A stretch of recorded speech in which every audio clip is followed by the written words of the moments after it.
So here's how it went down.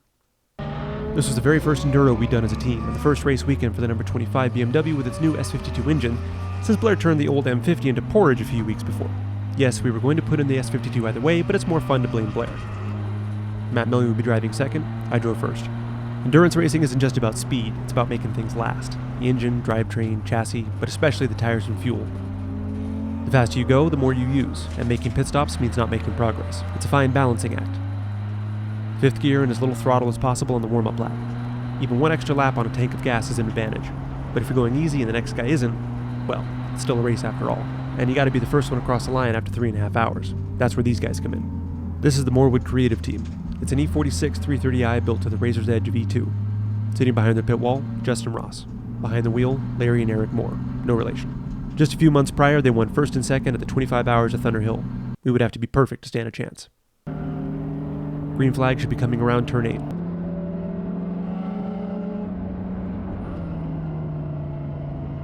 Green! I see it, others don't, and I'm not waiting around. E1 and E0 cars lose to our E2 at first, the power pass down the straight. This would turn out to be annoying.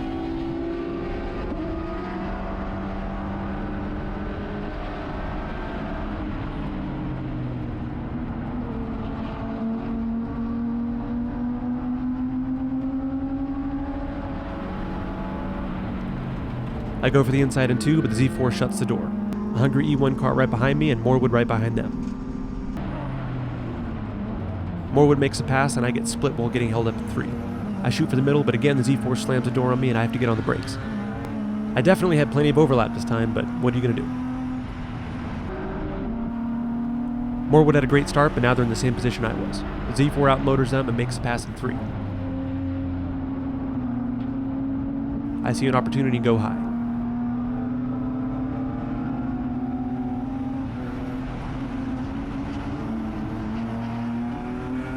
Not quite.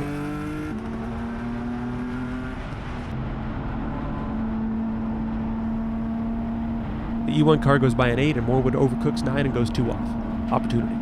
I get the run on both and shoot the gap. 82 and I are now causing each other problems. He lets off, his class gets away. I let off, Morewood gets me back.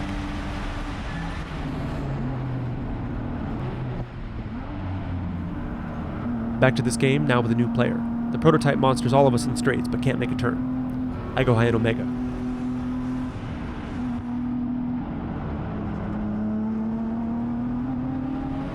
It almost works, but the Z4 wants to occupy whatever space I'm in.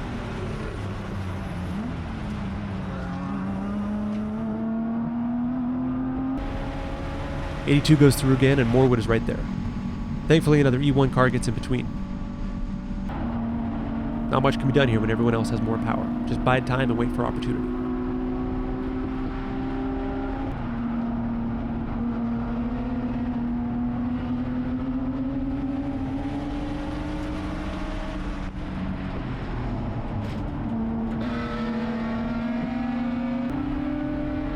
I first noticed the mirrors loose.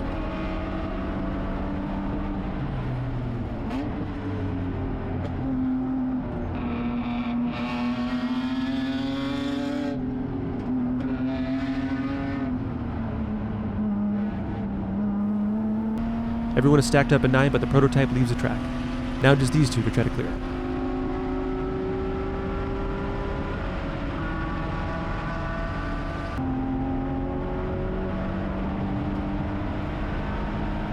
Open track, the Z4 makes some ground. Maybe 82 will too.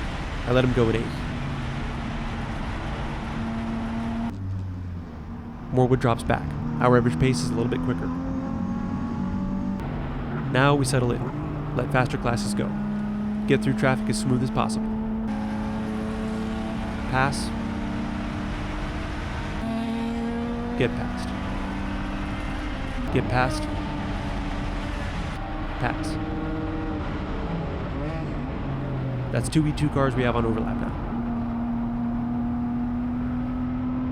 Dusk. The sun is really starting to become a problem. Turn 2 and turn 9, I'm blind. Better cinch up those belts. Trouble, safety truck on course. First yellow of the evening.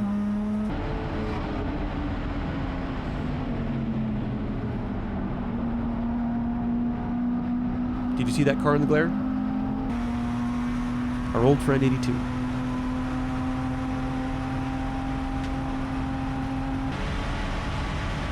And a new friend, an Audi R8. Bad luck on timing for track re-entry. Same old story. He can't live with me in the turns, I can't live with him in the straights. And we're in exactly the right proximity to make each other miserable.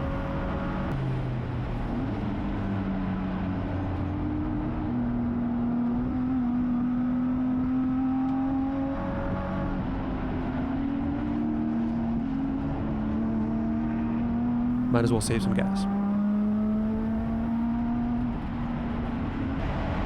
Big gap in 8. Gone in 9. Big gap in 1. Gone in 3. Almost off in 9.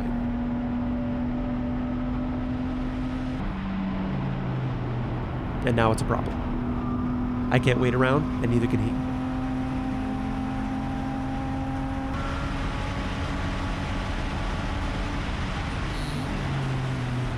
Let's try again. He fights back. Now we're both slow. He passes again, and this time carries enough speed so we can stay out of each other's way. Everything's fine. Until it isn't. That's the headlight circuit, shorting out and popping the fuse. Thankfully the apex lights are on a separate circuit, because that's all we have left. The Audi is pulled off and now gets back on again, right in front. Oh, Jesus! A few flashes for you, sir, and I guess the flasher still works? A few flashes, and let's go back around the outside. The dance begins again, but ends as quickly as it starts. Luckily, that's the last of it. My stint is almost over, indicated by the fact my fuel light comes on. In testing, that meant we had about 3 laps before we hit fuel cut. I back down a bit and try to conserve.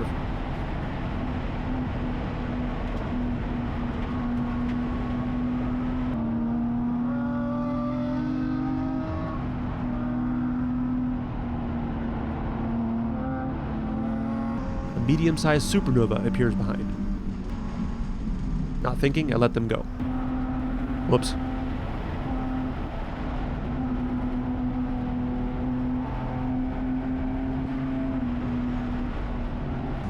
One more lap and I hit fuel cut. Time to come in. I set the aim to a digital speedo so I can watch my pit speed, 25 miles per hour max.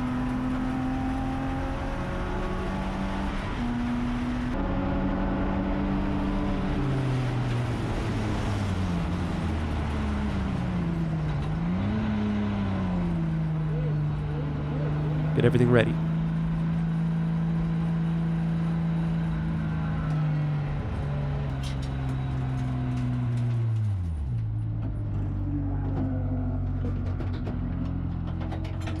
Out. In. Interior lights turn on a trunk light for fuel.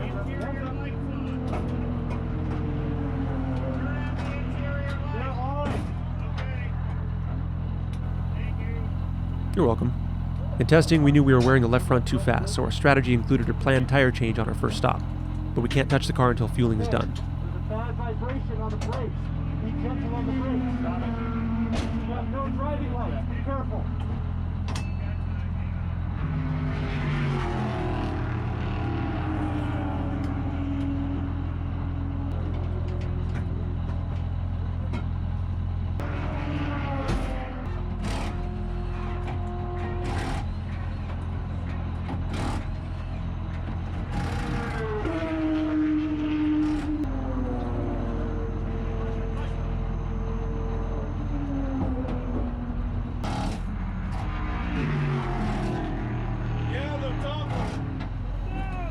New tires on, Blair tries replacing the fuse.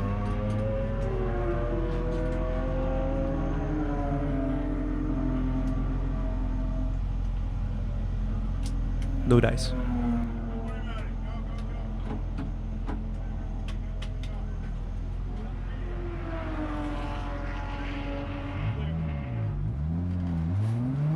Matt's on his way. Morewood hasn't pitted yet, so we're way behind.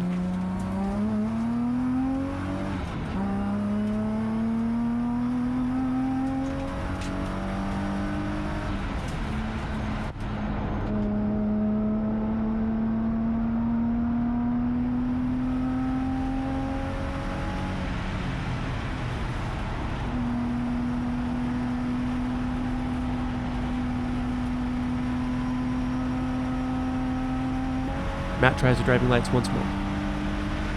Nothing.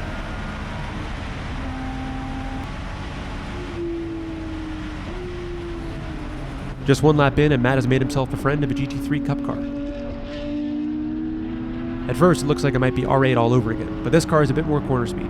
Right away, Matt recognizes opportunity. As long as that car is in front and not holding him up, that's an extra set of headlights. All this switch flipping, getting situated, and finding a rhythm, and one thing gets forgotten, thus earning Matt the nickname Tom Baudet, because he'll leave the light on for you.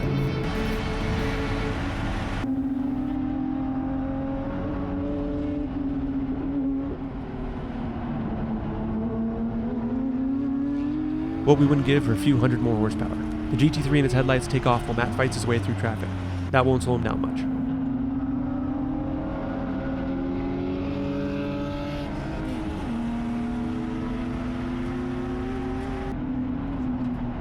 A look to the outside of 82.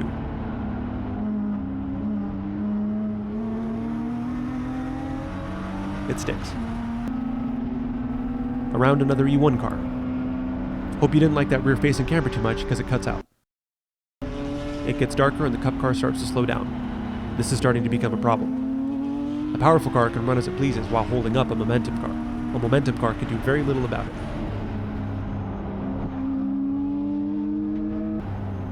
Again.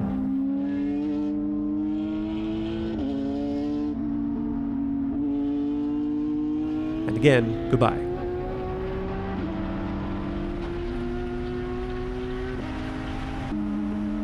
Back for another look, and shoots down the road.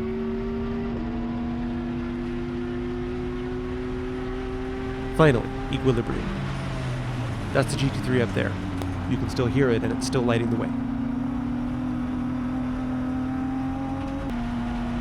Getting darker by the minute, keeping the pace up, keeping the rhythm with the GT3.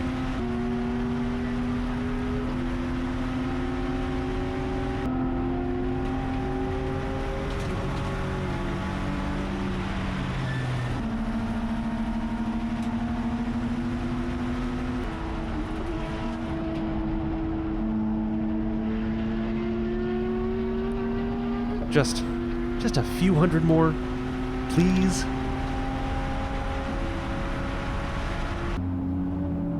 The R8. Hope for the best.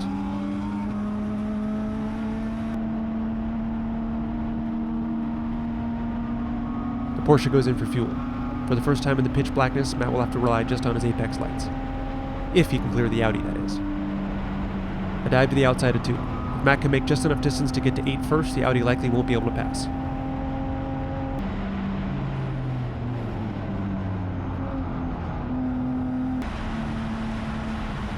Into 9, no Audi yet. A pair of headlights to the inside. A prototype, no issue there. Matt clears one more car and... darkness.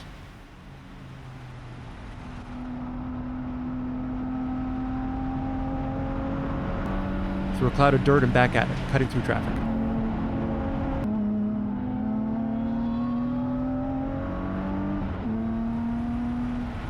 A pair of taillights in the distance. Closer.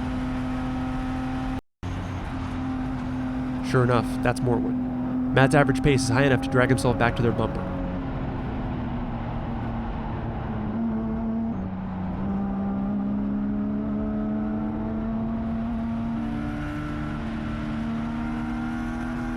A great run through 6 and Matt is to the outside of 8. The pass sticks, but it's not for position. We were a lap down. It's still progress though, we're now on the lead lap. Plenty of race to go. Trouble in 1. Someone is stuck and the safety truck is out. Full course caution. This changes things for everyone. Fewer green flag laps means less fuel and tire burn.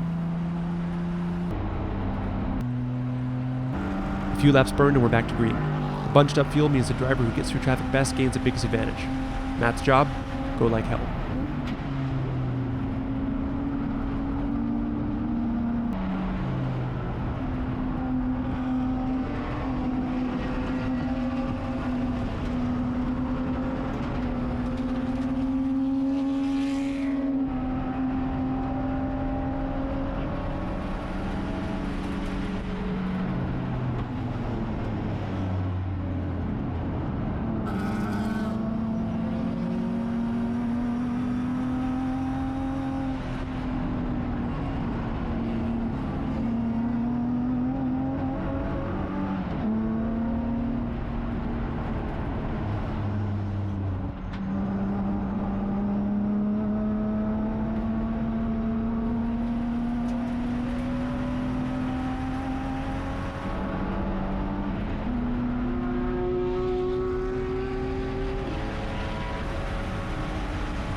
hope you didn't like that front-facing camera too much because it cuts out.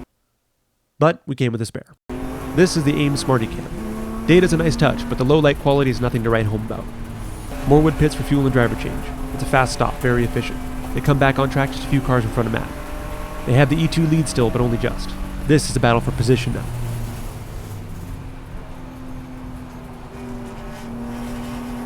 The higher class cars open the door and Matt walks right through it. Palomar Racing now leads, but not for long.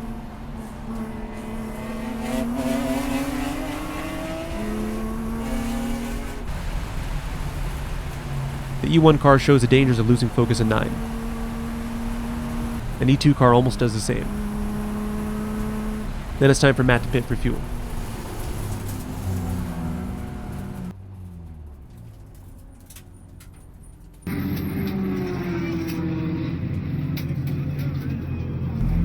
Good? All right, give it good work. Turn the wheels hard left.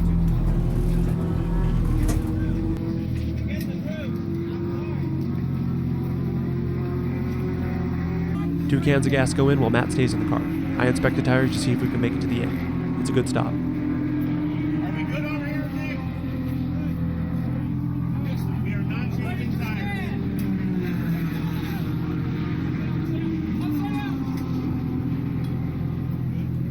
We are good. We are not changing tires.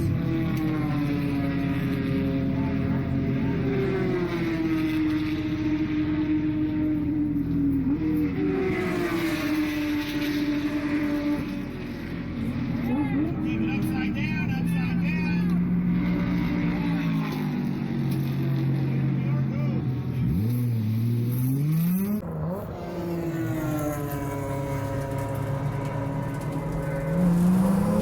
Matt heads back on track and ends up right behind Morwood again.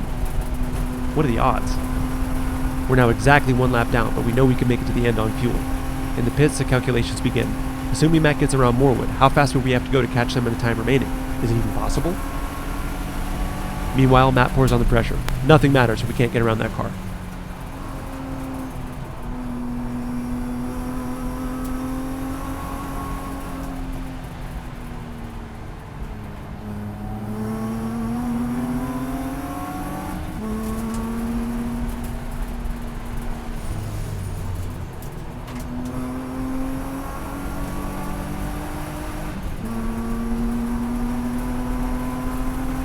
It appears they have the straight line advantage and we have the corner speed advantage. Pressure.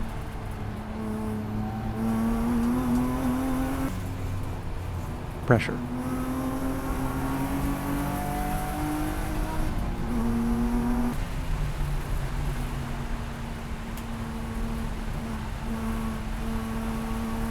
With a good exit and a draft, Matt can stay with them down the straights.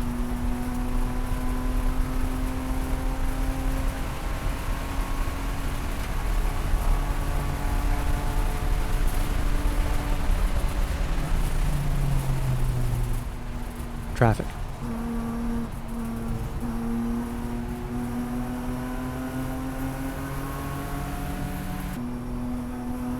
More pressure.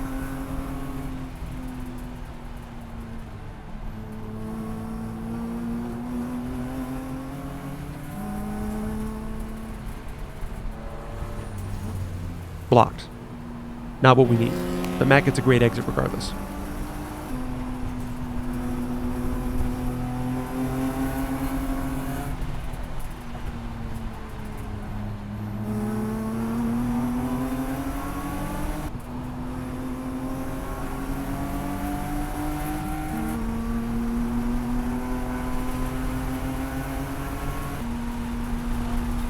A small mistake in 9, 2 off. Very little time lost. Back on the bumper.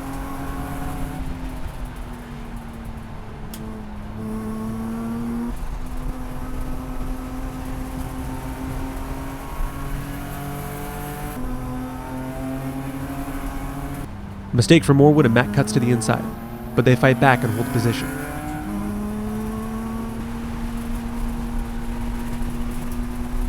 An excellent run through 9. They cover the inside and Matt goes to the outside, side by side down the front straight.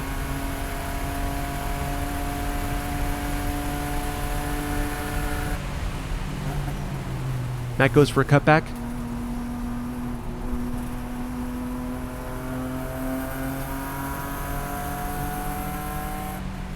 and another, but they run wide right into his path, perfectly blocking the run.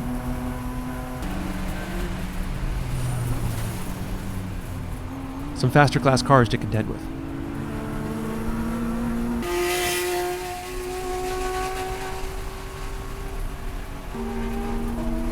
And another run out of 9. This time Matt fakes right, then goes left. Not enough overlap yet.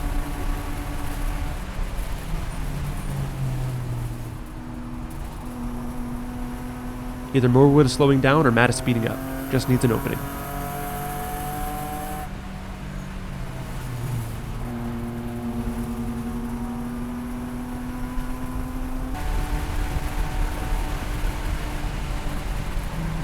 One more time through 8 when suddenly they're off. Morwood misses the braking zone and goes too wide. Matt goes through and it's hammered down. They come back on right behind Matt, but they lost about 15 seconds. Go.